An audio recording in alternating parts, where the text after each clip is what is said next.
de San Diego se encuentra la playa estatal de San Onofre y sobre sus arenas una planta de energía nuclear que lleva el nombre de la localidad. El lugar se ha convertido en un enclave popular para personas mayores que practican el surf, no en balde conocido como el punto del hombre viejo, Old Man's Point. Algunos de los asiduos surfistas sobre estas aguas comenzaron su afición incluso antes de 1968, cuando entró en funcionamiento la central nuclear. Los promotores de la iniciativa han argumentado que su ubicación era ideal. Podría succionar el agua fría del Pacífico para enfriar sus dos enormes reactores nucleares y luego arrojar esas aguas ligeramente radiactivas al mar, pero a más de 1,5 kilómetros de la costa. Quienes surfean aquí, por regla general, se han mantenido al margen del debate, sin reparar demasiado en cuán dañinos pueden ser los niveles de radiación. Todavía no me ha crecido un tercer globo ocular. Ya veremos. El tiempo dirá la última palabra. Somos una auténtica generación de conejillos de Indias en la que se verá la extensión de los impactos de la contaminación radiactiva y los efectos en el medio ambiente del lugar. La planta ha sido una especie de elefante blanco en la habitación. La llamaría de muchas maneras. Un lugar tan hermoso como este, como el Waikiki de la costa oeste, pero siempre teniendo en nuestra vista periférica esta suerte de amenaza. Una fuga de radiación ocurrida en 2013 obligó a cerrar la central nuclear.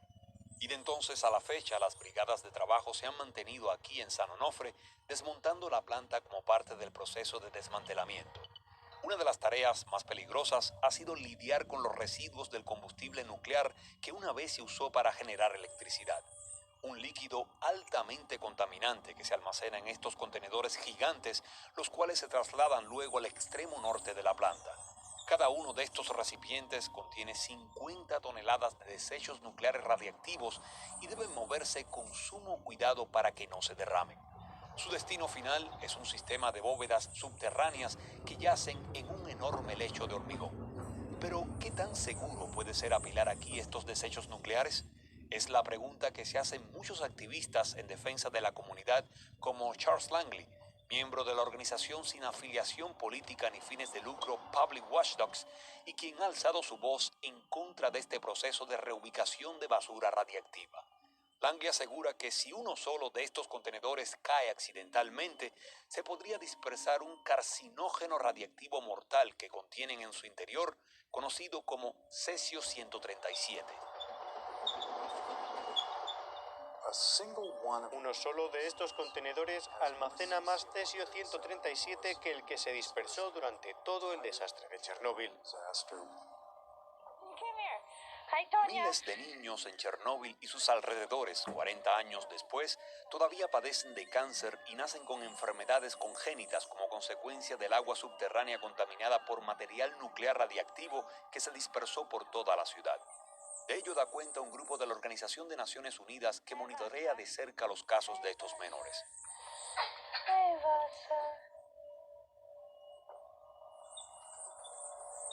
Aquí en San Onofre, según criterio de expertos, si se dispersa el material nuclear radiactivo de estos contenedores, se pondrán en riesgo las vidas de 9 millones de personas, desde San Diego hasta Los Ángeles. ¿Se imagina a millones de personas tratando de escapar al unísono del sur de California? Esta es una de las áreas más densamente pobladas del mundo.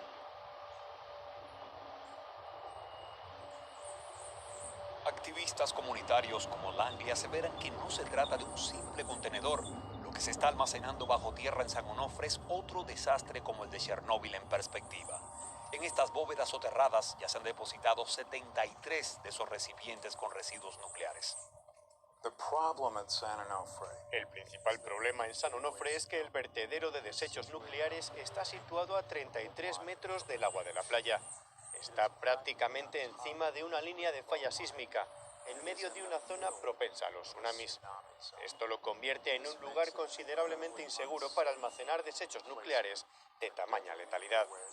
Langley teme que en San Onofre se repita el desastre nuclear que tuvo lugar en la ciudad japonesa de Fukushima en 2011, cuando un terremoto y posterior tsunami provocaron la peor catástrofe después de la de Chernóbil. Un incidente que ocurrió en San Onofre en agosto de 2018, nos comenta Langley, estuvo a punto de convertirse en tragedia cuando uno de los citados contenedores casi se cae de una grúa. En un principio, este cuasi accidente no se hizo público en los medios y solo comenzó a correrse la voz después de que un trabajador de la planta llamado David Fritsch se presentara en una reunión comunitaria sobre la supervisión de las labores de desmantelamiento. Entonces, estamos hablando de un contenedor que pudo haberse caído desde unos 5,5 metros. Fue un día terrible. Eso ocurrió y no se escuchó hablar del asunto públicamente. Y eso no está bien, porque la seguridad pública debe ser lo primero. He trabajado en el sector de la energía nuclear durante muchos años y no lo es. Detrás del telón no es la primera prioridad. Como resultado del cuasi accidente, la central nuclear recibió una multa de $100,000 impuesta por la Comisión Reguladora Nuclear de Estados Unidos, agencia estatal que supervisa la seguridad en este sector. El principal propietario de la planta, la compañía de servicios Southern California Edison, ha reconocido la gravedad del hecho y las terribles consecuencias que pudo acarrear la caída de un contenedor lleno de esos residuos de combustible al fondo de una bóveda desde más de 5 metros, la altura de una grúa como esta. Ron Pontes así lo confirma en calidad de portavoz de la empresa. Fue un suceso de mucha relevancia. Pontes da fe de cuánto se ha mejorado desde entonces en San Onofre en el tema de los protocolos de seguridad y la capacitación de los trabajadores. Además, las nuevas tecnologías les permiten colocar cámaras dentro de las bóvedas de almacenamiento para supervisar los contenedores en busca de la más mínima grieta. Y hemos podido detectar cualquier pequeño desperfecto en un recipiente. San Onofre no es la única localidad en Estados Unidos donde se lleva a cabo un proceso de acumulación de residuos nucleares. Paralelamente, otras 95 plantas nucleares distribuidas por 29 estados de la nación acometen una empresa similar. No existe, por ley o decreto, un lugar concreto donde apilar esta basura radiactiva y es por ello que el gobierno estadounidense tiene aún como asignatura pendiente la aprobación de un depósito nacional. Sin una decisión concluyente tomada al respecto, desde Washington se aconseja a las autoridades locales que hasta tanto no se encuentren en el país sitios alternativos para almacenar estos residuos contaminantes, será necesario depositarlos en terrenos secos, próximos a las plantas nucleares, precisamente la estrategia que se sigue en San Onofre. Pero los críticos de esta solución temporal alegan que el problema radica en que los desechos nucleares radiactivos seguirán siendo una amenaza letal para las personas durante cientos de miles de años. Son residuos letales para toda vida humana durante al menos 250.000 años. Es decir, son eternamente tóxicos. 250.000 años, Dios mío. Los seres humanos, a juzgar por los registros fósiles, solo han estado en este planeta 40 o 50.000 años. Entonces, ¿cómo conseguiremos mantener estos depósitos seguros para siempre? Dina Budbjars, colega de Langley en Public Watchdogs, opina que en su amplia mayoría las personas lamentablemente siguen desinformadas sobre los riesgos que supone el almacenamiento de residuos nucleares en San Onofre y desconocen el peligro latente de un desastre de magnitudes devastadoras. La gente suele decir, bueno, eso no puede suceder, pues le ocurrió a Chernóbil y le ocurrió a Fukushima, y aquí no estamos preparados en lo absoluto. Southern California Edison, la compañía propietaria del vertedero de desechos nucleares de San Onofre, tiene una maquinaria de relaciones públicas muy poderosa y por lo tanto aspira a que la gente se olvide de que tuvimos una persona que salió a denunciar, a exponer detalles precisos relacionados con el accidente que pudo ocurrir de haberse caído aquellos más de 45.000 kilogramos de desechos nucleares radioactivos. Y quienes se oponen firmemente a almacenar desechos nucleares en San Onofre alertan de que lo que se ha creado aquí es una bomba de tiempo. No es cierto que sea una bomba de tiempo. Los desechos de combustible se almacenan de forma segura dentro de resistentes contenedores de acero inoxidable. Están además almacenados en un sistema de monolito de hormigón muy seguro. Así de claro. Estas bóvedas de hormigón, de acuerdo con Pontes, tienen varios metros de espesor y han recibido la aprobación de la Comisión Reguladora Nuclear por su resistencia a inundaciones, terremotos y cambios abruptos de temperatura. Sin embargo, activistas en defensa de la comunidad insisten en que la amenaza no desaparece. ¿Ha escuchado esta frase común entre ellos? Cada uno de esos 73 contenedores es un Chernóbil móvil. Eso es falso. No es verdad. No hay ninguna probabilidad o circunstancia que pueda provocar que ese material radioactivo se salga de los contenedores. Y Pontes subraya además que los contenedores están diseñados para durar 100 años. Los contenedores tienen una vida útil estimada de 100 años y además, con un buen cuidado y mantenimiento, pueden durar muchos años más. Pero es en qué condiciones estarán los recipientes dentro de 100 años lo que preocupa a defensores de la comunidad como Raymond Lutz, fundador de la organización sin fines de lucro Citizens Oversight. A Lutz le inquieta que la solución encontrada sea dejar todos estos residuos nucleares almacenados bajo tierra para que las generaciones futuras deban luego lidiar con ellos. ¿Acaso lo que debemos hacer ahora es delegar la responsabilidad sobre estos desechos a nuestros hijos y a los hijos de nuestros hijos durante las próximas 4000 generaciones? No van a desaparecer. Así que es una suerte de error humano monumental que nos metamos en ese ciclo. La pregunta es, ¿éramos conscientes de que elegíamos la estrategia equivocada cuando comenzamos a implementarla de esta manera? No, parecía algo razonable.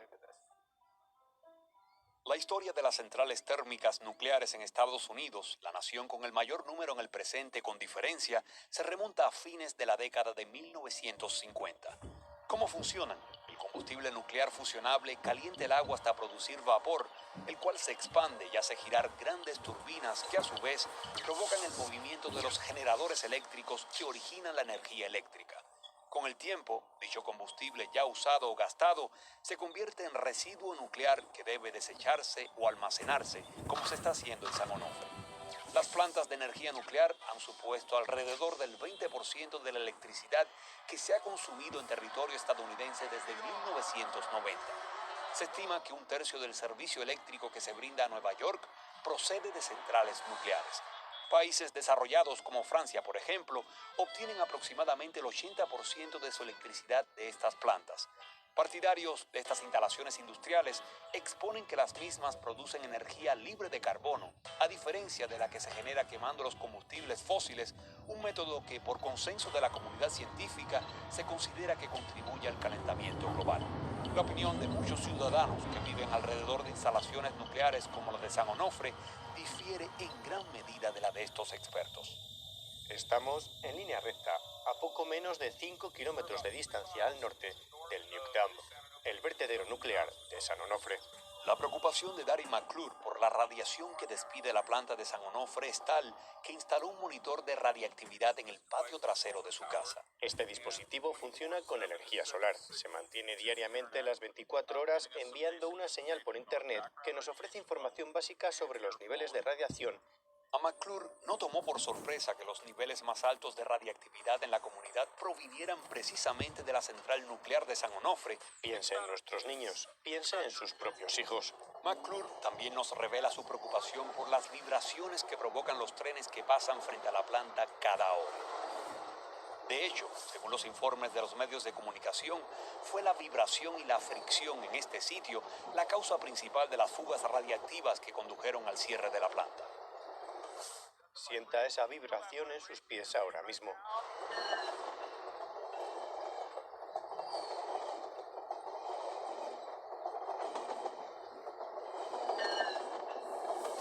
Son los trenes pasando. No lo sentirás en ningún lado. Es decir, al estar parados en una montaña de cemento, no vamos a sentir nada. ¿Y qué conclusión podría extraerse de la corrosión que se ve en la planta causada por el aire cargado del salitre de mar? Este tipo de corrosión no afectará a los contenedores. La activista de Public Watchdogs, Nina Bobiers, considera que almacenar residuos nucleares puede ser más peligroso de lo que se informa porque en casos como este, el propietario de la planta Southern California Edison no se sometió a una rigurosa evaluación profesional de riesgos antes de comenzar con las operaciones de enterramiento de los desechos. La pregunta que debe hacer a Southern California Edison es ¿por qué nunca se realizó una evaluación profesional de los riesgos que implica enterrar estos residuos nucleares? Me han garantizado que nunca se realizó una evaluación profesional de los riesgos. Eso no es cierto. La verdad es que la Comisión Reguladora Nuclear sí ha realizado evaluaciones.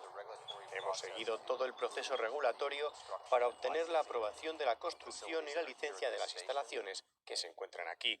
El fundador de Citizens Oversight, Raymond Lutz, ha sugerido a las autoridades competentes que trasladen los residuos nucleares de San Onofre, unos kilómetros tierra adentro, hasta la base del Cuerpo de Infantería de Marina de Estados Unidos, Camp Pendleton.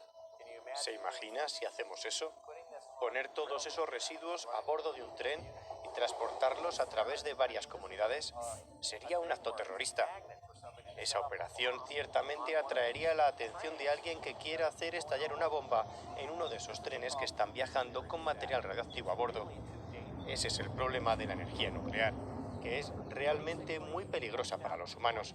Básicamente, hemos llegado a un punto en el que, por más sensatos y precavidos que seamos, no podemos evitar cometer errores.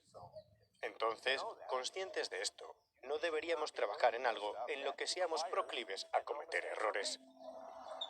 Estos son residuos letales. Eso es algo de lo que la gente debería estar consciente. No es un problema como el de los incendios que nos azotan aquí en California. Este no consigues verlo, no puedes oler el humo. Es un ente invisible que no se puede frenar. De tal modo, una vez que el genio sale de la lámpara, todos sin excepción estamos a su merced. Madison Álvarez, adiestrada de Bob Yards en Public Watchdogs, igualmente confiesa cuánto le preocupa esta situación por la seguridad de su generación y las muchas por venir. Bueno, las personas que se están haciendo cargo de la situación en el presente no van a estar aquí dentro de 30 o 50 años. Y puede que no les importe, ya que han vivido sus vidas, tuvieron sus hijos y han podido progresar.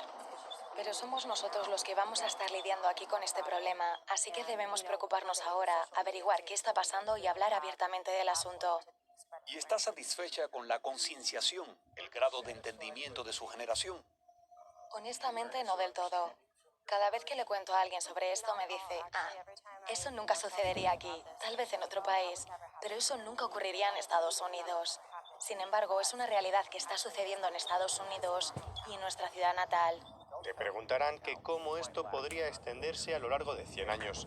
En realidad nadie lo sabe porque nunca nos hemos enfrentado a esta situación durante 100 años. Algunos podrían decir que incluso 100 años no son suficientes, que es como si se estuviera delegando el problema a 3 o 4 generaciones más adelante. Bueno, estamos de acuerdo. La estrategia radica en que mientras almacenemos el combustible, debemos monitorizarlo bien.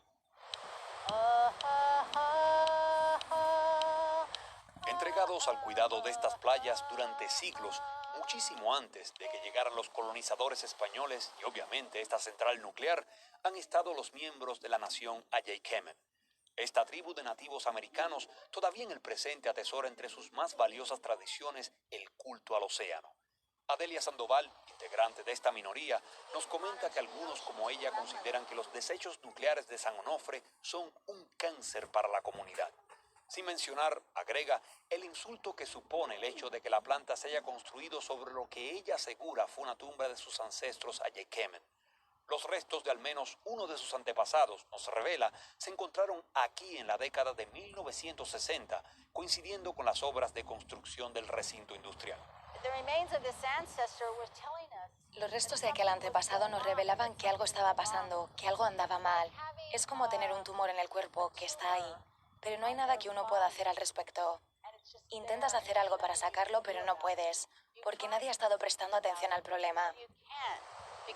Ron Pontes advierte que al final de la jornada, los funcionarios de la planta respetan las preocupaciones de los residentes locales en relación con el almacenamiento a largo plazo de desechos nucleares y que aquí, en San Onofre, la seguridad de esas operaciones es de carácter primordial. Estamos muy comprometidos con la seguridad. La seguridad es nuestra prioridad máxima. Es nuestro valor fundamental aquí, en San Onofre y en todas las plantas del país.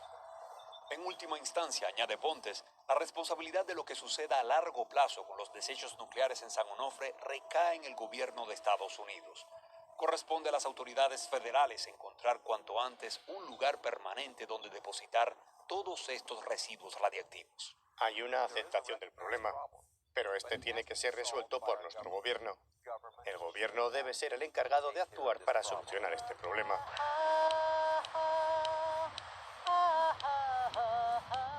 La inmigrante venezolana Ferimar Luque ha vendido arrebas en las calles de Lima durante más de un año.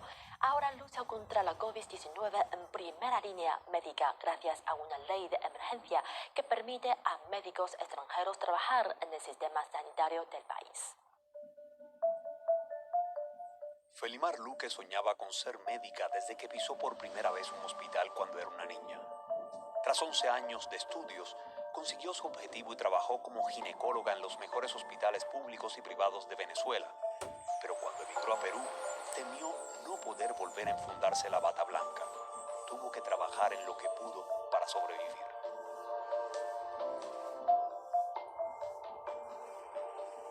Antes me levantaba muy temprano a hacer las arepas junto con mi hermana. Luego ir a la farmacia, llegar tarde y todo lo mismo, todos los días la misma rutina. Un poco agotador, ¿ok?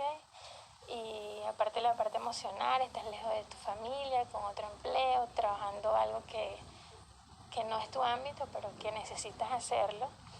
Y hoy día, bueno, ya tengo un horario establecido, ya sabemos qué día tengo guardias. Yo hago guardia de 24 horas acá en el hospital y es un poco más tranquilo porque ya sabes lo que vas a hacer, es tu trabajo como tal y no me afecta, incluso el horario de trabajo no me afecta porque es lo que hago.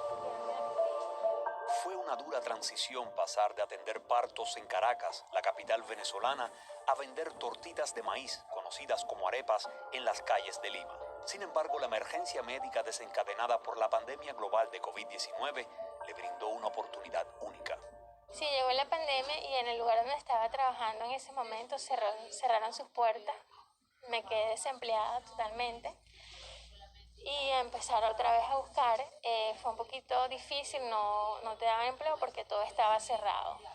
Inició la apertura para postulaciones por el salud a personal sin SERUM, colegiados pero sin SERUM como tal, y allí fue donde postulamos la mayoría de nosotros y efectivamente me llamaron para la entrevista acá en el hospital con el personal de recursos humanos y constataron toda la documentación que estuviera en regla y así me contrataron.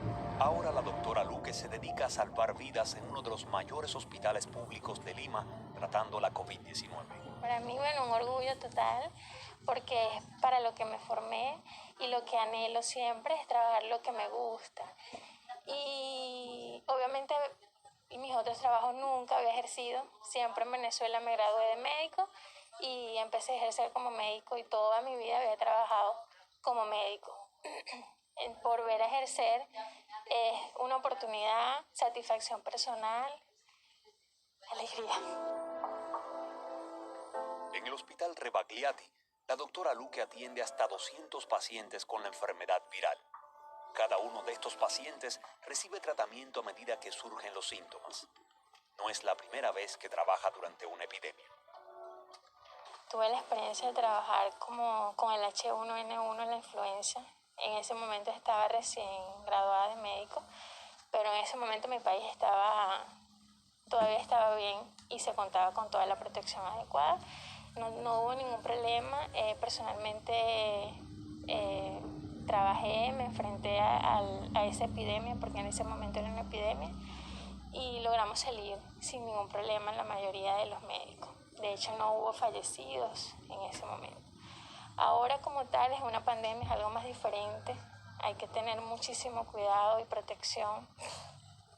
Pero como lo menciono, es nuestra profesión y debemos cumplirla como tal. A mí me gusta, yo sé que es un riesgo, pero para eso nos formamos, para ayudar al paciente. Perú permitió la contratación de médicos extranjeros, incluida la de aquellos que no han terminado su proceso de acreditación. Es una medida que también han adoptado otras naciones como Chile, México y España. Perú es el tercer país latinoamericano más golpeado por la pandemia tras Brasil y México, según las cifras oficiales. La presidenta del Servicio Estatal de Seguridad Social de Perú cree que la pandemia fue el momento adecuado para reducir la burocracia y permitir la entrada de médicos extranjeros en el sistema. También considerar a médicos de otras nacionalidades, como por ejemplo los médicos venezolanos, que es el caso del médico que nos acompaña ahora, y que para nosotros es muy importante porque eso nos permite ir cerrando brechas. Y eso se hace ahora también mucho más visible en tiempos de pandemia, ¿no? Quizás en tiempos normales uno, digamos, no logra conseguir el recurso humano porque hay unas ciertas restricciones que no puede superar, ¿no? No nos autorizan a contratar plazas. Pero en este caso ha sido, digamos, esta crisis nos ha dado la oportunidad de hermanar países. Molinelli explicó que la doctora Luque es uno de los 60 médicos venezolanos que están subsanando las carencias del precario sistema sanitario de Perú. Muchos de ellos se desplazaron a hospitales ubicados fuera de la capital, donde se necesitan desesperadamente facultativos. Una ONG que apoya a los venezolanos en Perú afirma que podría haber hasta 4.000 médicos y más de 1.000 enfermeras que podrían contribuir a erradicar la pandemia. Para la doctora Luque, la satisfacción de ser de ayuda en Perú contrasta con su sentimiento de tristeza por la situación sanitaria en su país. A nivel profesional como tal, fue que me afectó el hecho de ir al hospital y no poder atender al paciente como debe ser por el tema de que no abastece el gobierno los hospitales como tal. Uno, un poquito de frustración como tal, tiene las manos atadas. Okay, el personal médico siempre estuvo, las enfermeras siempre estamos allí dando la cara a los pacientes, porque somos nosotros quien damos la cara, quien tenemos que referir a un paciente por no contar con las condiciones, y eso obviamente te afecta, porque tú lo que quieres es atender al paciente, ayudar al paciente y que se resuelva su problema. Tras 11 años de estudios médicos y 4 años de experiencia profesional en Venezuela, la doctora Luque conoce de primera mano lo duro que puede ser el desempleo en Perú. Luque anima a sus compatriotas venezolanos a no rendirse. Constancia y perseverancia. Siempre pensar positivo, que si se logran las cosas con constancia, con perseverancia, pensando siempre en positivo y obviamente buscando esa oportunidad, porque si no me postulo, no logro obtener el empleo. Oficialmente, la doctora Luque solo ha sido contratada hasta que se erradique la pandemia. Conserva la esperanza, sin embargo, de que una vez que termine esta pesadilla, pueda